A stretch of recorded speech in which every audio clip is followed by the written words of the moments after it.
name's Charlie McGrath, the founder of WideAwakeNews.com and a host on the Rinse Radio Network. Why can't Ron Paul win? Why can't Ron Paul gain any footing when it's obvious to anybody who watches these debates or these primaries or caucuses, when he comes into an area, they don't have enough room for the people that are coming out to support him. So what's happening? What's going on? You know, this was a question posed to me on RT today during an interview. And it's very obvious that you can see in states where it's electronically controlled, where it's not a caucus state, it's just a primary state, that, you know, Ron Paul doesn't even get a mention. Even though when he shows up at a place, you know, he'll have standing room only. And the press, of course, wants to get out there and say, well, you know, he's got young supporters that just don't show up on voting day. It is a bunch of garbage.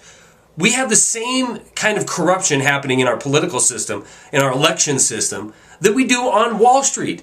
And Ron Paul will not be allowed in order to gain momentum, at least as far as in the eyes of the mainstream media or the traditional political set in Washington, D.C. This question was posed to me today in this interview. Why? Why doesn't the mainstream want him? Why doesn't Washington, D.C. want him? You know, and the answer is this simple. This little tiny document right here, half hour to read, cover to cover, the United States Constitution, that is why he will not get a fair shake from the mainstream media. He will not be allowed to be the president of the United States because his goal is to return to this. His goal is to stop the corruption between Washington, the City of London, and Wall Street. To stop this cabal, this gangster cabal of financial terrorists that we call the central banking system around this planet. He will stop them because they are unconstitutional, and our Constitution demands, Article 1, Section 8, that Congress coins money and determine the value thereof. He actually stands up for what the Founding Fathers gave us, a republic.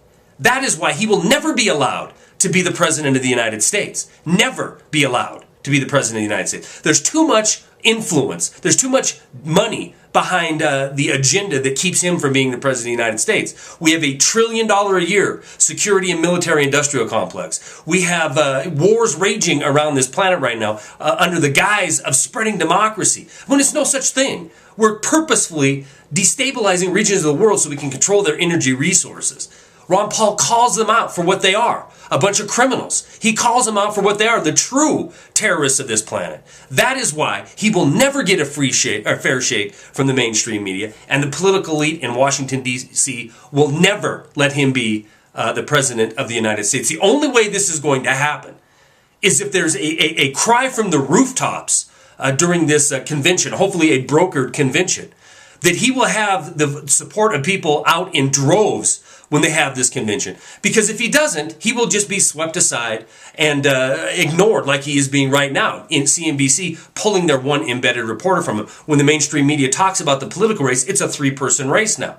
The fact of the matter is Ron Paul has standing room only when he gives his speeches. The fact of the matter is there's more shenanigans that can be talked about in a 10-minute video in every single state that has been a caucus state where he was projected to win, and sometimes he doesn't even come in third.